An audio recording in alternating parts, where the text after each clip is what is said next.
Ariane Titmus and the time that she spent with you and you spent with her, what would your major takeaway be from an Olympian? I mean, the thing that I took away from it is, despite the facade, underneath was a genuine competitor. Her training ethic and how they go about it in their sport in general, but her demeanour and mentality around, she talked to us about how she prepared for heats, how she prepared for domestic events where she knew she would win, compared to how she compared to her first 400 where she was hopeful, and then one when she was, the sweetheart who had to win. The mentality at 24 years of age was pretty impressive. You got to roll for it? I think she's hopefully the next month for you. I think she's a bit busy. She gave us enough gold in that interview to last for plenty of time. All right, let's do the nitty gritty first. What do you know about Will Day's injury? It's been an interesting 24 hours. So we get the initial prognosis, no break. So you say, oh, that's good news. And most of the boys rang him and said, you should have come back on. But we, had further scans today, and he's had a partial dislocation. So partial dislocation of sort of a joint around his middle of his chest or his collarbone. And we've seen one specialist who's no surgery, and hopefully the other one will say the same thing tomorrow. And then it's just about how quickly we can get it to settle down. He certainly won't play this week, and unless we win, that's going to be the end of our season, most likely anyway. So if we do happen to get further than that, then we're hopeful that he'd be available, but we don't have enough information just yet. So surgery would finish him for the year? Yeah, if he needed surgery, but the first specialist says that that's not an option, so we're hopeful. So is it, you might know this yet, but how much would be pain management and how much would be sort of the function of the collarbone shoulder? I wouldn't know. I think it's more pain management at the moment. They said he's not available this week just because it just won't be anywhere near. He'll be so sore that he won't be able to. And when he said to me, I spoke to him after the game, and he goes, "Oh, I can't believe how sore it is." And he is one genuinely tough athlete. So when he said that, I knew there was probably something happening. Okay. And Jack Scrimshaw, what do you know? Well, he popped his finger, and the reason it's a bit worse, so it came out of the skin, so it wasn't too great for anyone that was sitting around the bench at the time. It didn't look great, but he had a bit of a clean-out operation, not under general anaesthetic or anything, so we're hopeful he'll be available for this weekend. Is your group relishing these opportunities that they've opened up for themselves? They're a hard group to read for...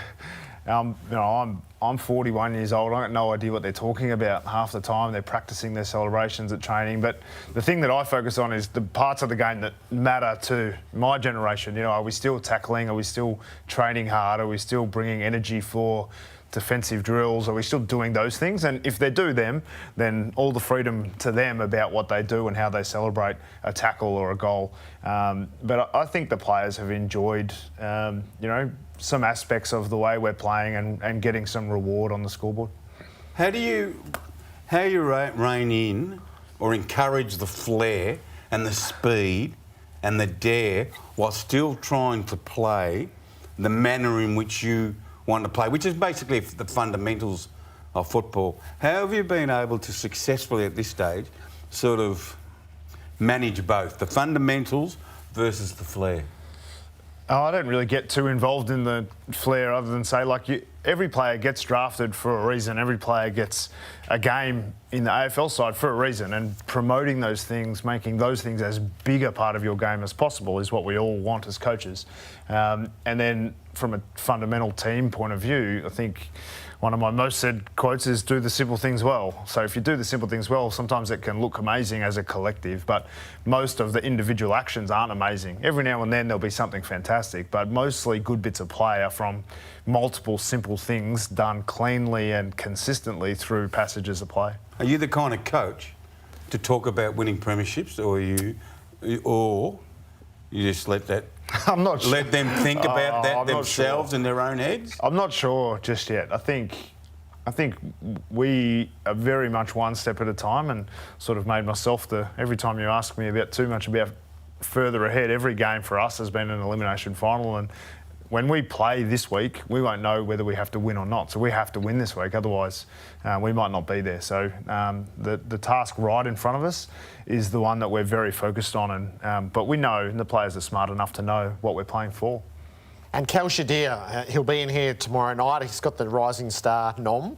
Nice. From what the prospects were coming into his first year to what he's delivered, what's the coach's view of where he's found himself? He's made me question how I analyse talent, because when we watched him, he's a very raw kid, and he did the odd pretty special thing, but he had a bit of an unorthodox kicking style, and he, despite having Paul Dear as a father, he didn't love footy or know a lot about footy. So quite often that goes down as a bit of I wonder if he's passionate enough.